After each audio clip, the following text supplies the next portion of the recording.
آمين. اللهم اغفر لنا ذنوبنا ولوالدينا وارحمهم كما ربونا صغارا. Ya Allah, ya Tuhan kami, ampunkanlah dosa-dosa kami, ya Allah. Dosa besar dan dosa kecil yang kami lakukan, ya Allah. Dosa yang sengaja dan tidak sengaja kami lakukan, ya Allah. Ya Allah, ya Tuhan kami, pada malam ini kami telah dipilih menjadi hamba-Mu yang membasahkan lisan kami dengan kalamullah Al-Quranul Karim. Ya Allah, ya Tuhan kami, jadikanlah kami orang-orang yang layak untuk diberikan keizinan mendapat syafaat daripada Al-Quranul Karim. Sama ada Al-Quranul Karim itu keseluruhannya ataupun syafaat daripada surah Al-Waqi'ah dan suratul Mulk terhadap diri kami, ya Allah. Ya Allah, ya Tuhan kami, ampunkanlah dosa kedua ibu bapa kami, ya Allah. Sampaikanlah amalan kami pada malam ini, pahalanya itu kepada kedua ibu bapa kami, ahli keluarga kami, ya Allah. Ya Allah, jadikanlah kubur mereka pada saat ini sebagai salah satu daripada taman-taman syurga-Mu, dan jangan jadikan kubur mereka pada saat ini daripada lembah neraka-Mu, ya Allah. Ya Allah, ya Tuhan kami, tolongkanlah saudara kami di bumi Palestin, ya Allah. Ya Allah, ya Tuhan kami, menangkanlah dan bebaskanlah bumi Al-Aqsa daripada cengkaman Zionis, ya Allah. Rabbana taqabbal minna du'aana innaka antas sami'ul alim. Tub alaina innaka antat tawwabur rahim. Rabbana atina fid dunya hasanah fil akhirati hasanatan wa qina adzaban nar.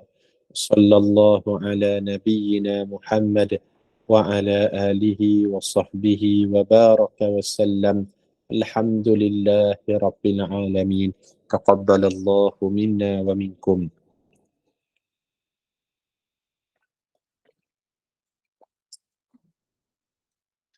Assalamualaikum warahmatullahi wabarakatuh. Bismillahirrahmanirrahim.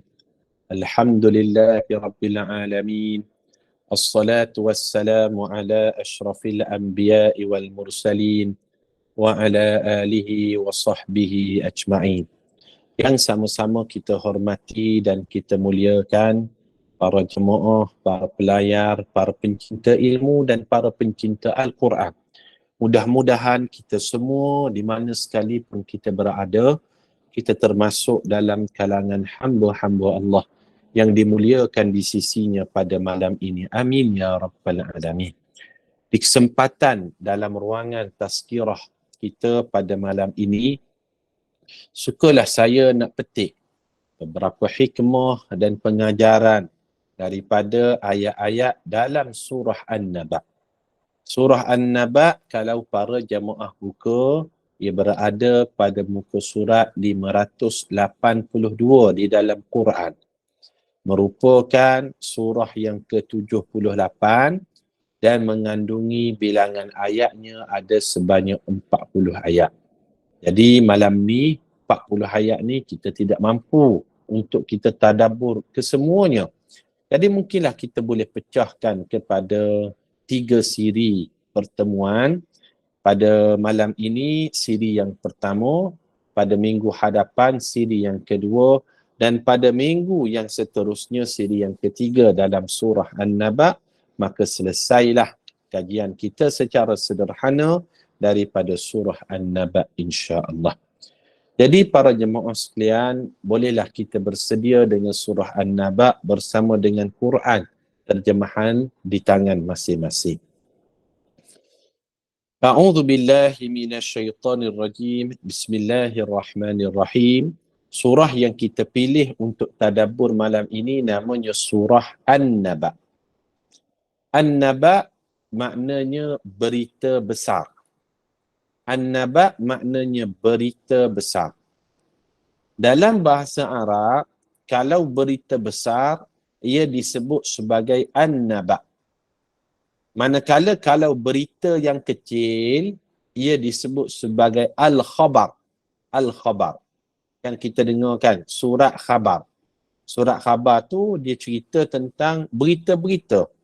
Tapi adakah berita yang diceritakan dalam surat khabar terlalu besar, penting? Tidaklah terlalu besar sangat. Maka himpunan berita kecil ini disebut sebagai khabar. Manakala bila diceritakan tentang hari kiamat, tentang syurga, tentang neraka, tentang azab, tentang pahala, ia menggambarkan cerita yang besar, maka himpunan cerita inilah ia disebut sebagai an-naba. Itu saya kenalkan dulu dari sudut nama surahnya. Kalau an-naba, berita besar, pembawa berita besar ataupun orang yang bawa cerita besar, ia disebut dengan gelaran an-nabi. Nabi tu, apa maksud an-nabi? Nabi maknanya orang yang membawa berita besar. Kan Rasulullah sallallahu alaihi wasallam bawa cerita tentang syurga, neraka, dosa, pahala, hari akhirat, azab kubur, lain-lain lagi. Itu cerita yang besar. Maka orang yang membawa cerita besar itu, gelarannya disebut sebagai an-nabi. Faham tak para jemaah sekalian? Kita kenali dulu dari sudut nama surah yang kita belajar pada malam ini.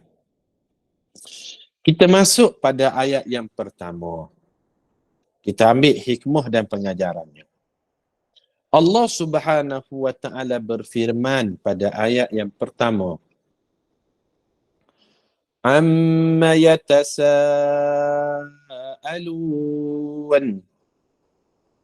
Tentang apakah mereka saling bertanya-tanya?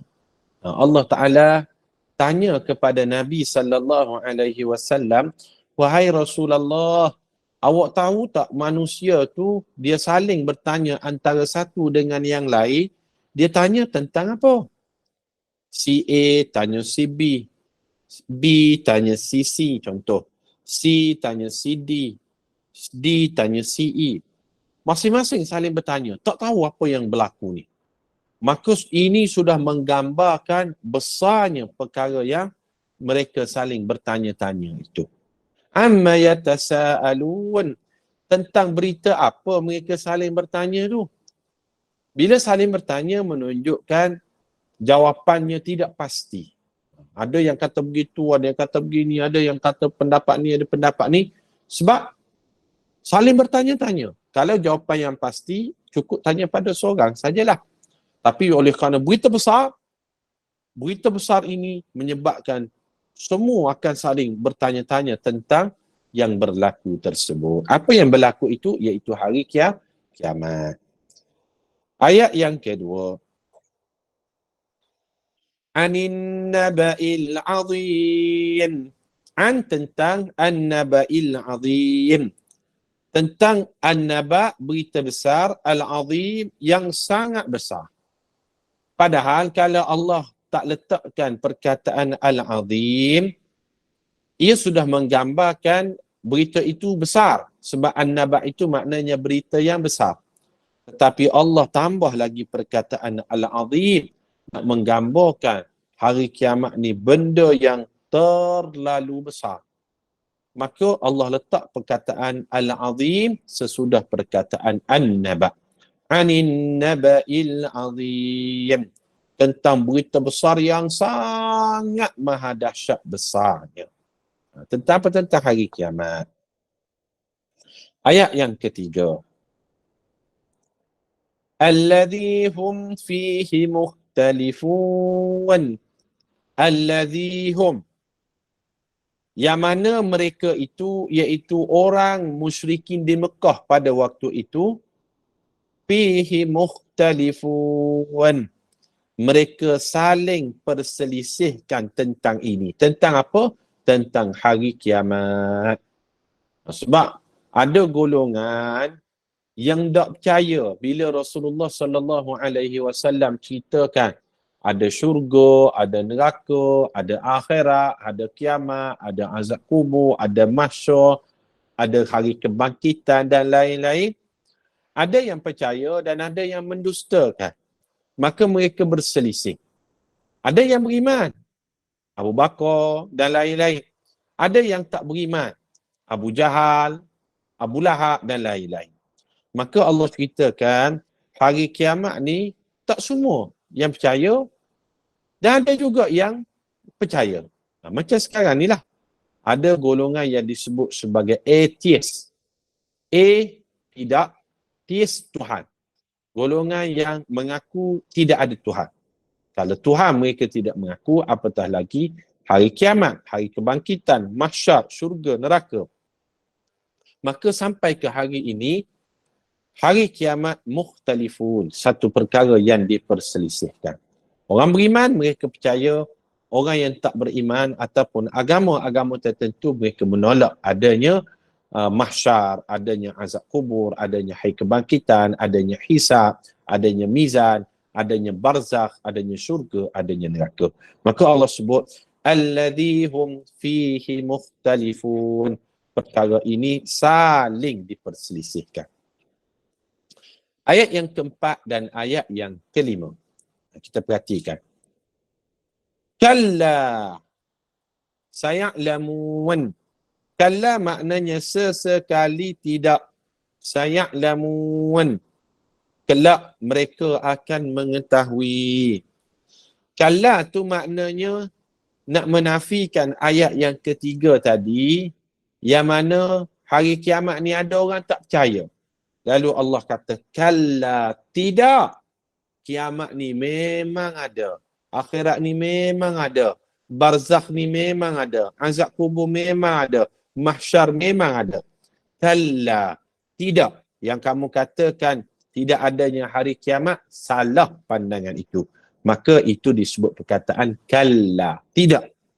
Yang kamu rasakan benda ni tidak ada, tidak. Salah pandangan kamu. Lalu Allah sebut saya'lamun. Sedikit masa lagi, saya'lamun. Mereka akan tahulah. Bila ni biasanya mereka akan tersedar? Apabila mereka meninggal dunia, berpindah dari alam dunia ke alam kubur. Barulah mereka sedar. An-nasu niyamun. Manusia itu ketika hidup, dia sedang tertidur. Wa idza matu intabahu. Tetapi apabila dia meninggal dunia, barulah mereka tersedar. Dan apabila mereka tersedar, kesedaran mereka itu sudah terlambat dan hanya yang ada itu hanyalah penyesalan semata-mata. Na'udzubillah min zalik. Ayat yang kelima Allah ulang sekali lagi. Thumma kalla saya'lamun. Kemudian tidak, kata Allah, yang kamu katakan kiamat itu tidak ada. Kalla, tidak. Kiamat ni ada. Saya'lamun. Sekejap je lagi kamu akan tahu. Nah, itu 5 ayat yang pertama. Ayat yang keenam. Kita pergi cepat-cepat untuk kita ambil hikmah dan pengajarannya. InsyaAllah kita berhenti pada siri yang pertama. Tadabbur surah An-Naba ni hingga ayat yang ke-16 lah.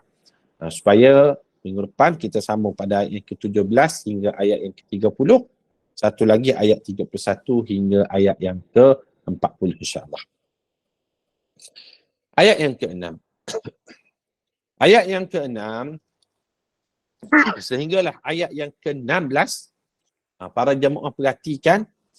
Semua Allah ceritakan tentang kebesaran Allah yang menciptakan sesuatu. Semua Allah ceritakan tentang kebesaran Allah yang mencipta sesuatu makhluknya. Sebagaimana Allah boleh hidupkan kembali manusia, sebagaimana Allah boleh jadikan hari kiamat, sebagaimana Allah Ta'ala boleh membangkitkan manusia dari alam kubur ke alam mahsyar, maka Allah ceritakan kebesarannya bermula ayat yang ke-6 hingga ayat yang ke-16. Para jemaah tengok satu persatu apa yang Allah ciptakan sebagai tanda kebesarannya. Mudah tak bagi Allah? Mudah saja. Innama amruhu idza arada syai'an ay yaqula lahu kun fayakun. Kalau Allah Ta'ala berkehendak sesuatu, cukup dia mengatakan kun fayakun. Dah tu Ustaz, kenapa Israel yang jahat itu Allah Ta'ala tidak mengatakan kun fayakun je? Kaum Ad hancur, kaum Madian hancur, kaum Samud hancur. Kenapa Israel tidak dihancurkan? Sengaja Allah nak tinggalkan Israel supaya kita semua berjihad pada jalan Allah dengan kadar dan kekuatan masing-masing, dan agar kita boleh masuk syurga kelak melalui pintu jihad. Melalui pintu jihad. Sikit lagi, saya'lamun, mereka dan kita semua akan tahu kebenarannya. Para jemaah sekalian, kita perhati pada ayat yang ke-6. Apa ciptaan Allah yang pertama? Alam naj'alil arda mihada. Yang pertama Allah sebut ciptaannya adalah bumi. Alam naj'alil arda mihada. Bukankah kami telah menjadikan bumi sebagai hamparan? Bumi yang kita duduk ini, yang kita berada ini salah satu daripada makhluk Allah yang sangat besar. Tidak terbatas di mana bermulanya bumi dan di mana berakhirnya bumi. Tidak ada yang dinamakan sempadan. Di mana ia bermula, di mana ia berakhir. Allahu alam. Ia sangat luas makhluk Allah. Itu satu, Allah ciptakan. Apa lagi? Yang kedua Allah ciptakan wal jibala autada. Allah ciptakan juga al-jibal. Al-jibal ni maknanya gunung ganang, bukit bukau, autada sebagai pasak kepada bumi. Nak pastikan bumi yang kita berada ini tak bergerak, tak bergoncang, tak gelincir, tidak gelongsor, dijadikan bukit bukau, gunung ganang sebagai paku kepada bumi. Dan itu semua adalah makhluk Allah. Bumi makhluk Allah. Bukit bukau, gunung ganang makhluk Allah. Apa lagi? Yang ayat yang ke-8. Wa khalaqnakum azwaja, dan kami jadikan kamu berpasang-pasangan. Allah sebut. Berpasang-pasangan. Maknanya kesemua yang diciptakan Allah ini sebahagian besarnya ada pasangannya.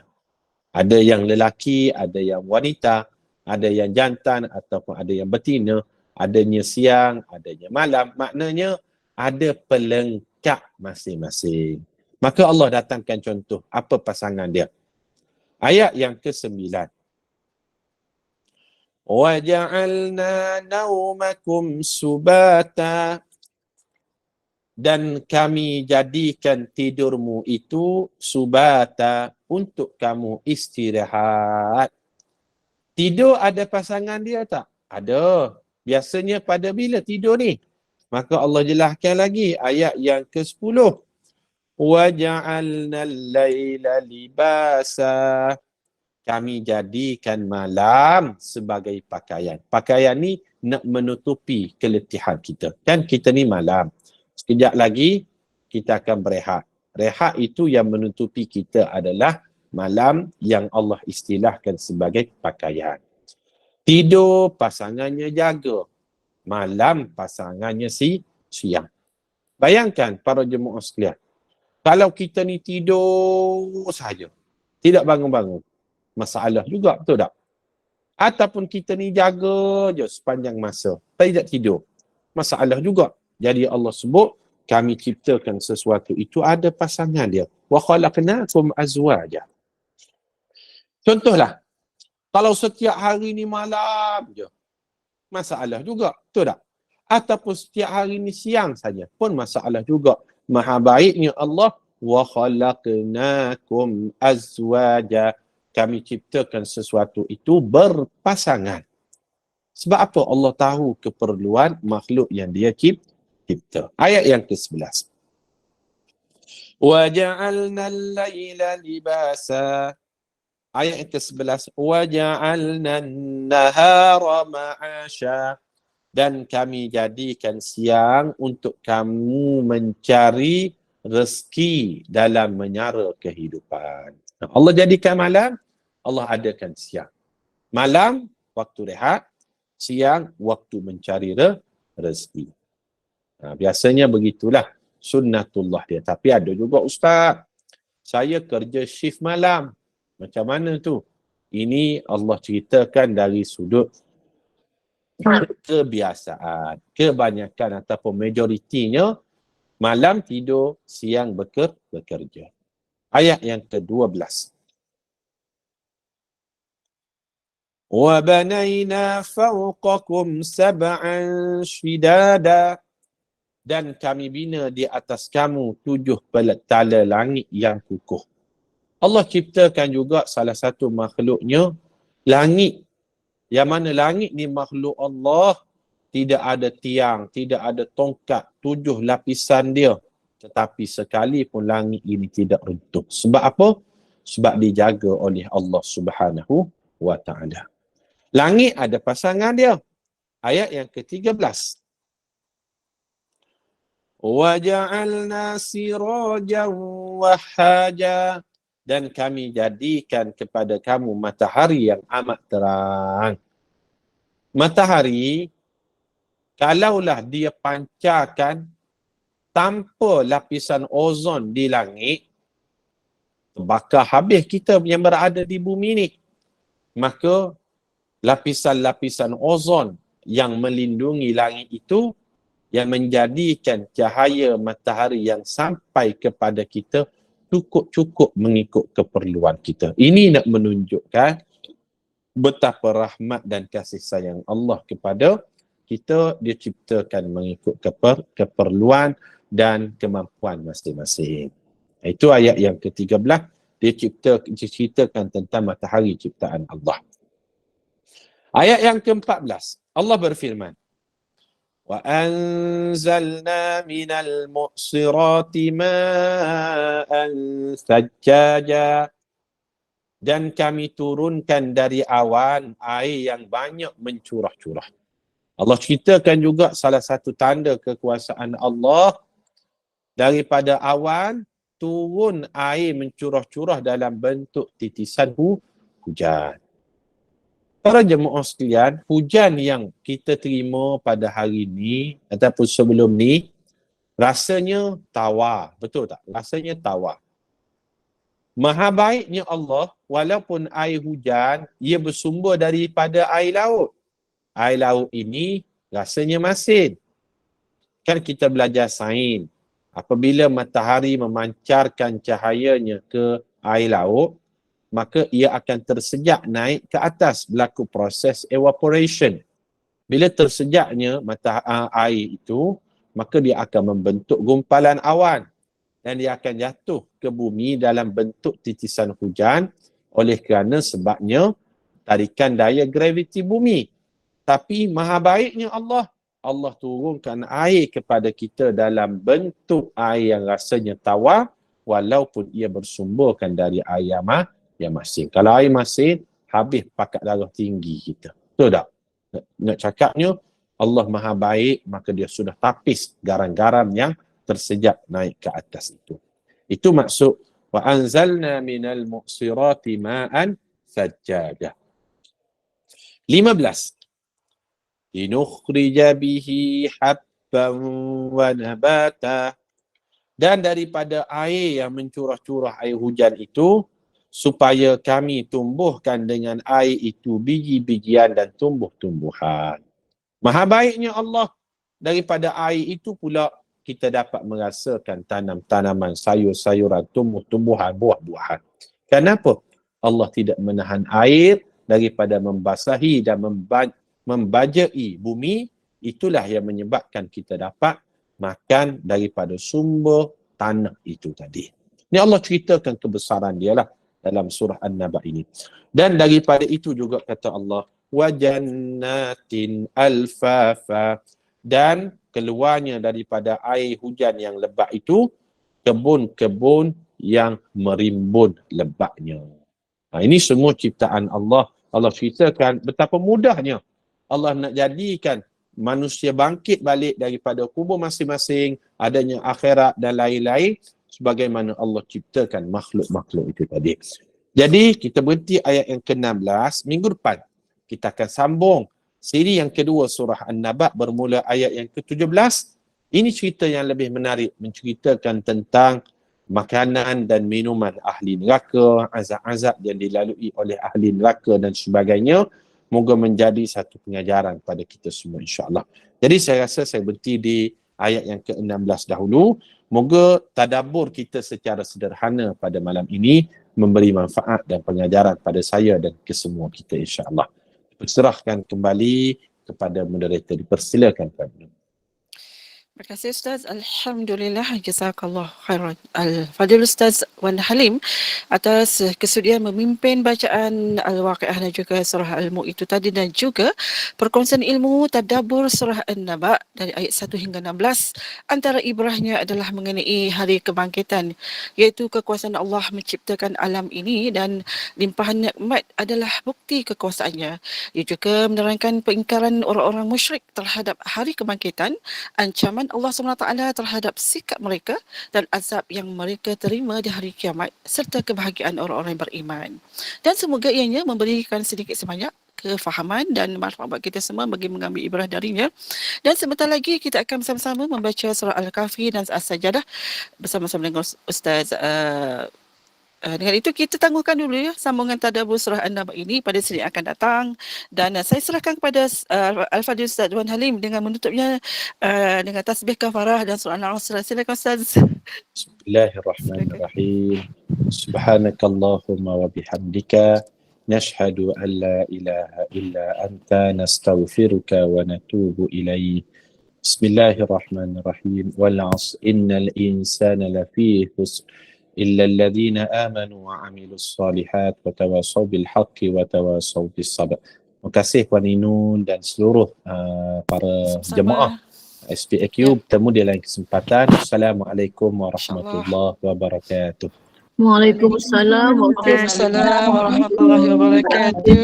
wabarakatuh. Terima kasih Kak Inul. Sama-sama. Kita okey, nanti kita siapa yang nak solat Isyak dulu dipersilakan. Pukul 9 kita bertemu lagi untuk membaca surah Al-Kahfi dan Sajadah. Macam mana boleh lupa nak sebut nama surah Al-Razik tu. Biasalah tersasar. Solat dulu. Kan.